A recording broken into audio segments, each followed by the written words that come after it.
پھر انہوں نے وضاحت فرمائی کہ اللہ ملتا کس کو ہے، اور اس کے بعد انہوں نے فرمایا اللہ اس کو ملتا ہے جس کی نیت درست ہوتی ہے، اسے اللہ مل جاتا ہے۔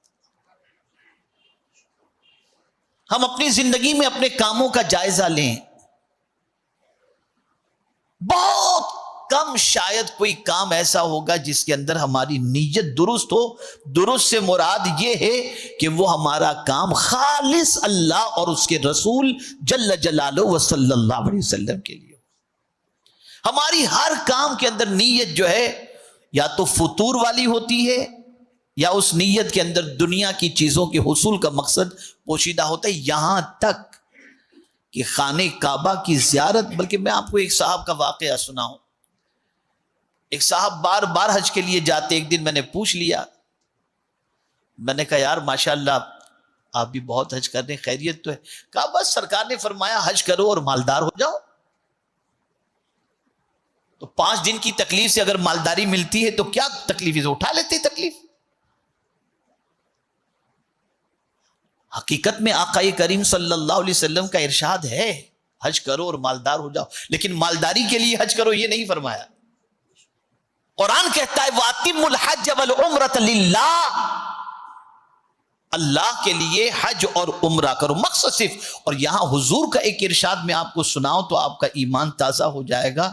رسول گرامی وقار صلی اللہ علیہ وسلم نے ارشاد فرمایا جس نے میری زیارت کے علاوہ کوئی اور دل میں نیت نہ رکھ کر مدینے آیا، اس کی نیت کیا تھی؟ صرف میری زیارت، یعنی میری قبر کی زیارت، میرے آستانے کی زیارت، اس کے علاوہ کوئی اور نیت نہیں۔ سرکار فرماتے جو صرف اس نیت سے آیا قیامت میں وہ میرے پڑوس کے اندر ہوگا، قیامت میں وہ میرے پڑوس میں ہوگا۔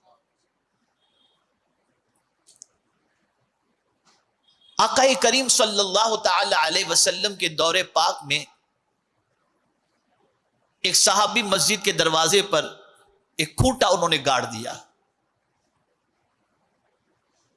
کچھ دیر کے بعد دوسرے صحابی تشریف لائے، انہوں نے اس کھوٹے کو اکھاڑ کر کے پھینک دیا۔ صحابہ حضور کی خدمت میں حاضر ہوئے، عرض کرنے لگے یا رسول اللہ صلی اللہ تعالی علیہ وسلم، آپ کے ایک جانثار نے دروازے پر کھوٹا گاڑ دیا اور دوسرے نے آ کر اکھاڑ دیا۔ سرکار نے مراقبہ فرمایا، کچھ دیر کے بعد ارشاد فرمایا دونوں کو ثواب ملے گا۔ کیا فرمایا حضور نے؟ دونوں کو ثواب ملے گا۔ صحابہ حیرت میں پڑ گئے، ایک کا کام تو بڑا عجیب، کھوٹا گاڑنے کا کام، دوسرے کا نکالنے کا کام، دونوں کا اپوزٹ کام ہے نا، ایک کا لگانے کا کام، ایک کا اکھاڑنے کا کام، اور ثواب دونوں کو مل رہا ہے۔ تو صحابہ حیرت میں پڑ گئے، عرض کرنے لگے یا رسول اللہ صلی اللہ تعالی علیہ وسلم دونوں کو ثواب؟ سرکار نے فرمایا رکو۔ پھر دونوں صحابہ کو حضور نے بلایا، قربان جائیے میرے آقا کی نظر پر کہ سرکار دلوں کے حالات کو بھی جانتے ہیں اور نیت کو بھی جانتے ہیں۔ اسی لیے اعلیٰ حضرت کہتے ہیں اور کوئی غیب کیا تم سے نہاں ہو بھلا، جب نہ خدا ہی چھپا تم پہ کروڑوں درود۔ سرکار دلوں کے حالات کو جانتے ہیں، اسی لیے فرمایا گیا مدینے میں جب تم جاؤ اور حضور کی بارگاہ میں حاضر ہو تو خیال رکھنا تمہارے دل کے ارادے کو بھی حضور دیکھ رہے ہیں۔ یہ سرکار کی شان۔ سرکار صلی اللہ علیہ وسلم نے دونوں صحابہ کو بلایا۔ پہلے صحابی جنہوں نے کھوٹا گاڑا تھا ان سے پوچھا سرکار نے صحابہ کے درمیان کہ تم نے یہ کھوٹا کیوں گاڑ دیا تھا؟ عرض کرنے لگے یا رسول اللہ صلی اللہ تعالی علیہ وسلم، آپ کے صحابہ مسجد میں تشریف لاتے اور کوئی اونٹ پہ سوار ہو کر آتا، کوئی گھوڑے پر سوار ہو کر آتا، کوئی کھچر پر سوار ہو کر کے آتا اور اپنے جانوروں کو باہر یوں ہی چھوڑ دیتے اور نماز کے لیے اندر تشریف لے جاتے۔ لیکن جب نماز پڑھتے ہوتے تھے نا تو ان کے دماغ میں یہی خیال گھوم رہا ہوتا کہ اونٹ باہر ہوگا یا بھاگ گیا ہوگا، یہ ان کے دماغ میں خیال گھومتا رہتا تھا۔ تو سرکار میں نے سوچا کہ میں کھوٹا گاڑ دوں تاکہ لوگ اپنے جانور کو ادھر باندھ دیں، تو جب جانور بندھے ہوئے رہیں گے تو ان کا دل نماز میں لگے گا، تو میں نے اس نیت سے کھوٹا لگا دیا۔ رسول اعظم صلی اللہ علیہ وسلم نے صحابہ سے فرمایا میرے صحابیوں اب کیا خیال ہے اس کے بارے میں، اس کو ثواب ملے گا یا نہیں ملے گا؟ تو سارے صحابہ چیخ اٹھے یا رسول اللہ صلی اللہ علیہ وسلم بالکل ان کو ثواب ملنا چاہیے، ان کی نیت بڑی اچھی ہے، ثواب ملنا چاہیے۔ چلو اب یہ کام تو ہو گیا. اب سرکار صلی اللہ علیہ وسلم نے اس صحابی کو بلایا جنہوں نے کھوٹا اکھاڑ دیا تھا. آقا کریم صلی اللہ علیہ وسلم نے انہیں طلب فرما کر ارشاد فرمایا میرے صحابی انہوں نے کھوٹا لگایا اور تم نے کھوٹا اکھاڑ دیا, کیا وجہ تھی؟ تو اب صحابہ کو حیرت تھی کہ ان کا جواب کیا ہوتا ہے. اب وہ صحابی کہنے لگے یا رسول اللہ صلی اللہ تعالی علیہ وسلم, نماز کے لیے آنے والوں میں نابینا صحابہ بھی تھے, تو میں نے سوچا کہ یہ کھوٹا گڑا ہوا رہے گا تو ٹھوکر لگ جائے گی تو کہیں گر جائیں گے نابینا صحابی تو ان کو تکلیف پہنچے گی, اس لیے میں نے کھوٹا اکھاڑ دیا. رسول اعظم نے صحابہ سے پوچھا بتاؤ ان کے بارے میں کیا خیال ہے؟ کہا حضور انہیں بھی ثواب ملے گا. تب میرے آقا نے فرمایا اللہ نیت کے مطابق اجر عطا فرماتا ہے. یہ دونوں کی مجھے بہت کم شاید کوئی ایسا بندہ ملا ہو جو وظیفے پڑھتا ہو اللہ کی رضا کے لیے, تلاوت کرتا ہو اللہ کی رضا کے لیے, نماز پڑھتا ہو اللہ کی رضا کے لیے, مکہ جاتا ہو اللہ کی رضا کے لیے, مدینے جاتا ہو اللہ کی رضا کے لیے. ہر کوئی اپنی پریشانی کے سولوشن کے لیے ہی جاتا ہے. میں یہ پڑھوں گا تو یہ پرابلم, اسی لیے باباؤں کا دور چل رہا ہے. جتنا لوگ علماء کے پاس نہیں جاتے مسئلہ پوچھنے کے لیے, اس سے زیادہ باباؤں کے پاس جاتے ہیں. اور جتنا لوگ علماء کی خدمت نہیں کرتے اتنے باباؤں کی خدمت کرتے ہیں. اس لیے کہ ہر چیز میں ہم پر دنیا مسلط ہو چکی. اللہ کو ہم بھول گئے, اور بھولنے کا عالم یہ ہے کہ ڈاکٹر اقبال مجبور ہو کر کہہ اٹھے خیال رزق تو ہے رزاق کا خیال نہیں, روزی کی فکر تو ہے روزی دینے والے کی فکر نہیں. یہ ہمارا حال ہے. ہمارا کوئی کام اللہ کے لیے نہیں رہ گیا, بلکہ یہاں تک کہ نماز جنازہ میں شرکت بھی اللہ کے لیے نہیں رہ گئی. چلو یار چل کر کے منہ دکھا دیں, اس کو لگے گا کہ میں بھی آیا ہوں. یہ حال ہو گیا. بیمار کی عیادت بھی اللہ کے لیے نہیں رہ گئی. ہم بیمار ایسا بندہ ہو جو مالدار ہو تو جائیں گے, اور غریب ہوا تو اچھا بھائی پوچھ لینا میری طرف سے. یہ حال ہمارا ہو. سب چیزوں میں نیت میں فطور.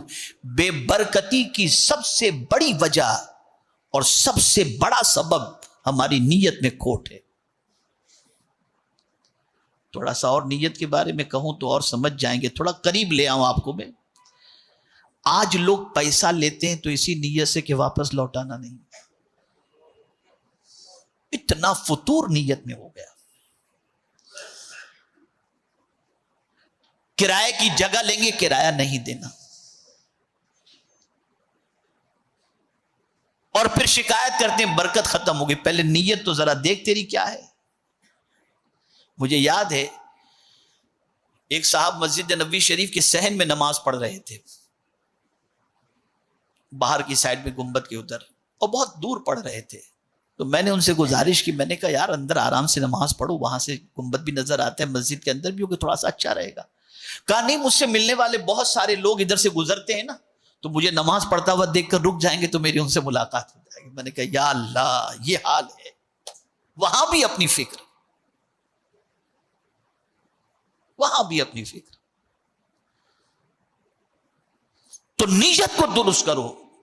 اسی لیے امام عشق و محبت نے فرمایا آدمی نماز کے لیے جب جاتا ہے مسجد کے لیے تو پہلی نیت تو اس کی ہوتی ہے نماز پڑھنا, لیکن فرماتے کہ اور نیتیں ساتھ میں کر لیا کرو.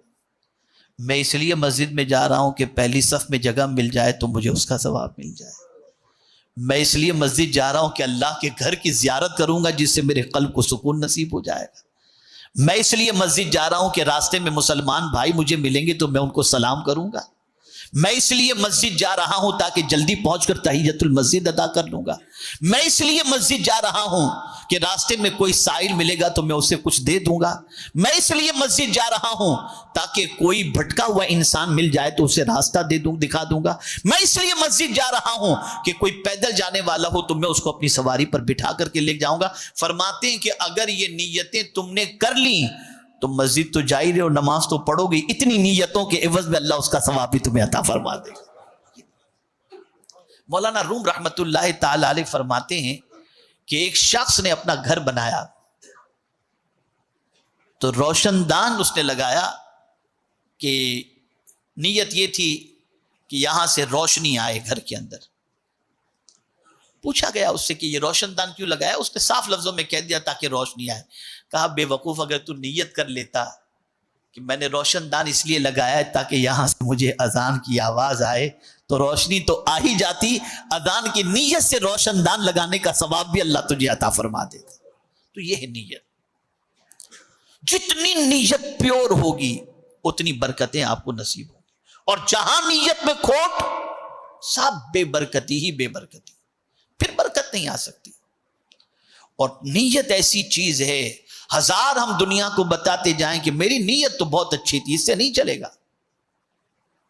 آپ قدرت کے بارگاہ میں جواب دو. اسی لیے قرآن کی قل ان تخفوا ما فی صدورکم او تبدوه یعلمہ اللہ ویعلم ما فی السماوات وما فی الارض واللہ علی کل شیء قدیر.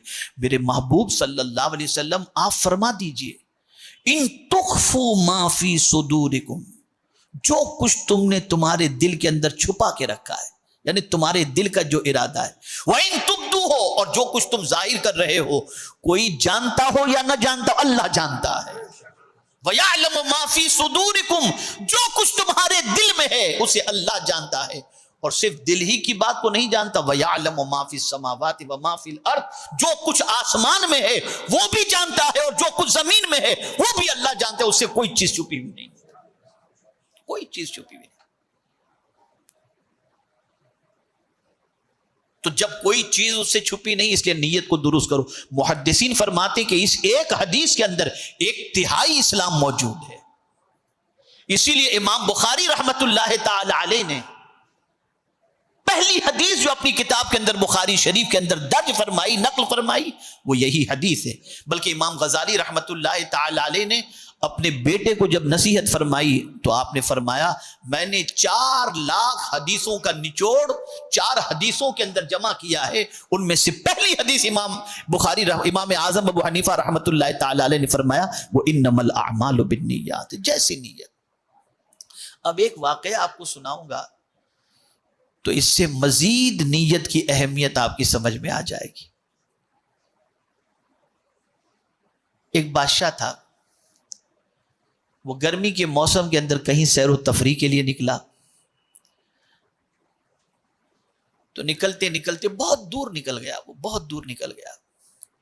اسے پیاس لگی تو اسے خیال تھا کہ کہیں سے کوئی شربت مل جائے تو اچھا ہو جائے، تھوڑی سی راحت مل جائے. اس میں ایک انار کا باغ اسے نظر آ گیا. اس نے خدام سے کہا کہ باغ کی طرف سواری کو لے چلو. باغ کی طرف لے کر کے گئے. باغ کے مالک کو بلایا گیا. باغ کا مالک دوڑتا ہوا آیا. بادشاہ نے کہا کہ بھئی ایک اچھا سا شربت بنا کر انار کا مجھے پیش کیا جائے. اس کی خوش نصیبی، وہ سوچا کہ چلو بادشاہ آج ہمارے یہاں مہمان. وہ گیا اور جا کر کے انار کا لبالب بہترین جوس تیار کر کے لا کر بادشاہ کو دیا. اب بادشاہ نے جب پیا تو ایک دم خوش ہو گیا، فریش ہو گیا. ایک دم فریش ہونے کے بعد اس نے کہا کہ بھئی ایک اور مجھے جوس کا گلاس پیش کیا جائے. اب وہ شخص بادشاہ، وہ باغ کا مالک جیسے ہی دوسرا جوس تیار کرنے کے لیے نکلا تو بادشاہ کی نیت خراب ہو گئی. اب نیت کیا خراب ہوئی؟